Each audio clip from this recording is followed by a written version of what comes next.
Ooh, my waves? Do they look good? Let me stop playing. Ha! Welcome! No.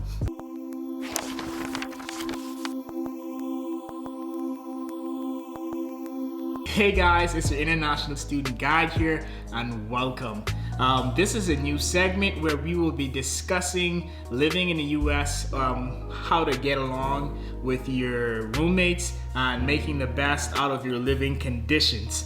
In this specific episode, we will be talking about how to pick out a suitable roommate.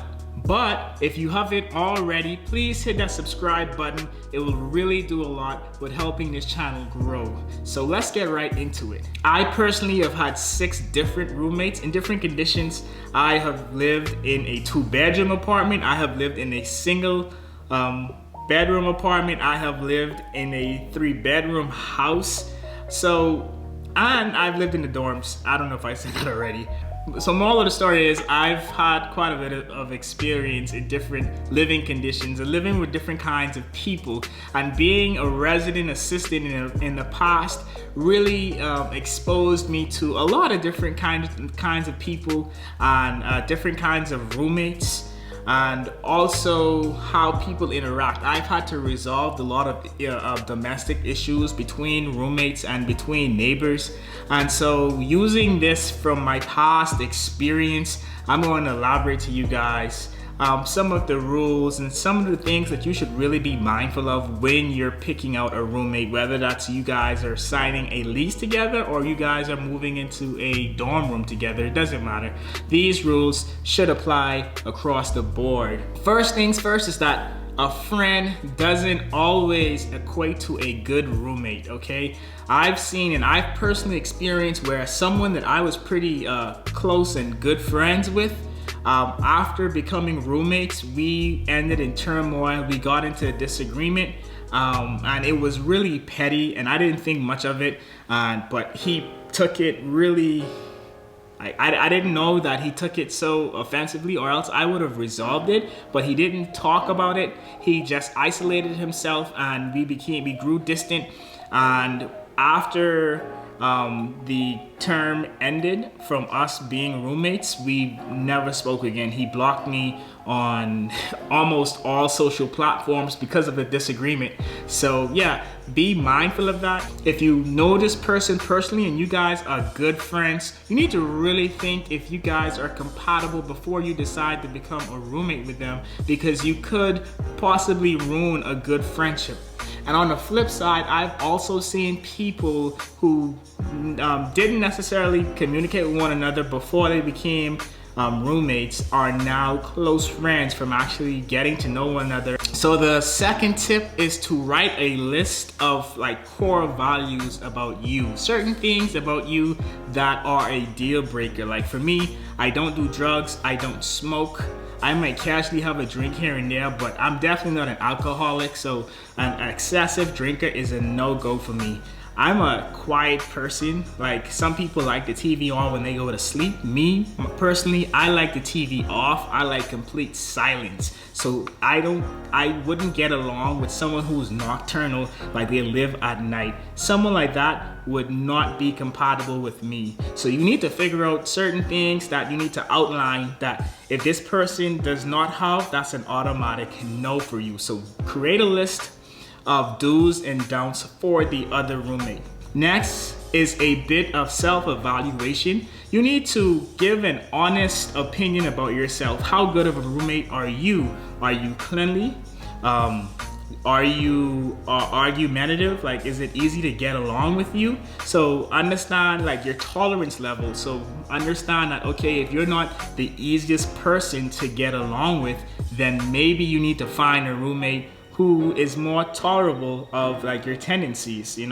If you know you're not clean, then don't get someone who's a neat freak, and then they're going to stick you, be a stickler about every single detail of your living conditions. Like someone's never doing the dishes, or someone's always in the couch, or if you're bringing your friends over or they're bringing their friends over and you don't like that, or someone don't like that. These are key things that you need to discuss before you move in and before you guys sign the dotted line.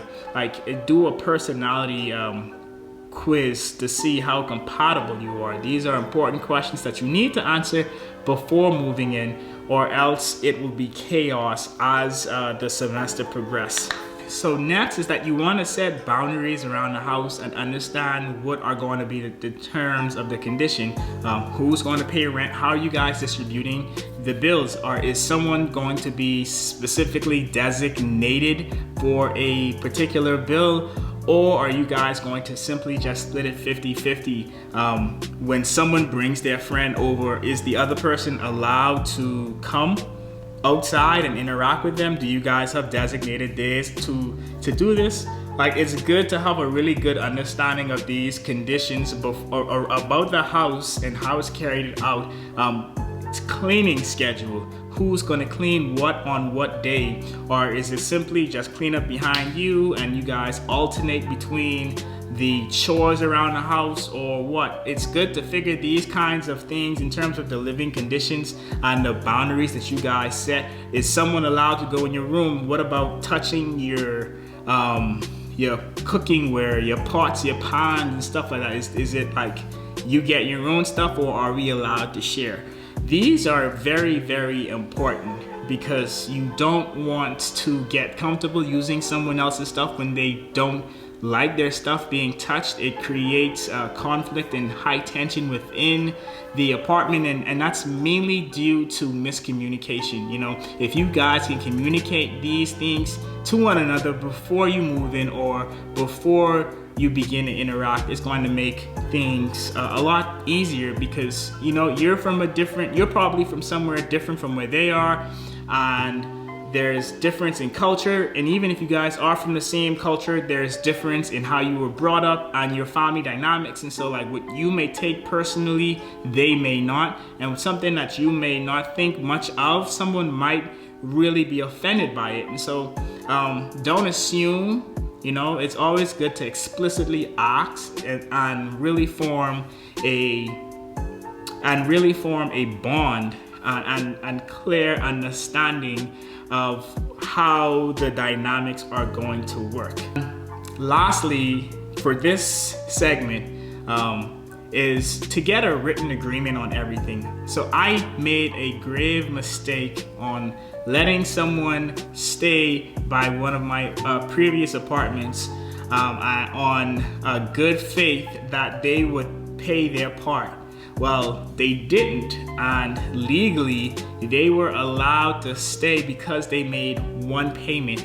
And because they made one payment, or they claim they did, they basically became a tenant, and I basically became like a landlord. And so like for me to get them out of the house legally, I would have to send them a certified letter to give them a 30-day notice to leave the apartment, because police become really reluctant to get involved in domestic cases like those, because if anything happens, they could possibly be held liable for it. So I was stuck in a situation where I basically had to bite the bullet and pay for everything until it was time to go, because I have a month left in my lease. So I said, you know what, forget it. I don't want to ruin my history. I said, forget it. I don't want to ruin my credit history, you know, over this dispute. I rather pay it and just forget about it. And I moved on, because you want to make sure that you have everything well documented. What happens if someone doesn't pay a bill, to make sure, and it might seem, you know, tough, especially if you guys are close friends, but it's better for you guys to have all of this documented, so if push comes to shove, you are prepared whether illegal action may take place. And you may think that that's an extreme case, you know, but it's better for you to be well prepared for scenarios like that, and to also protect them, because it's like, okay, suppose the person forgot. Well, hey, we have a written agreement between you and I. What happens if a bill isn't paid? What happened in terms of chores, in terms of the living conditions and do's and don'ts? everything is well written and well documented to say, hey, you should be doing this or you shouldn't be doing that. And so just to protect yourselves legally. Last thing that you want to happen is to be held liable for any damages, for any expenses or anything left at the end of the day. So yeah, that's something for you to really think about. So that is the end of this episode in this particular segment. Let me know what you guys think. If you guys enjoyed it, please hit that like button. If you haven't subscribed, please subscribe and help the channel grow. Don't forget to hit the notification button. That way you could be notified of all of my latest uploads. Thanks, guys.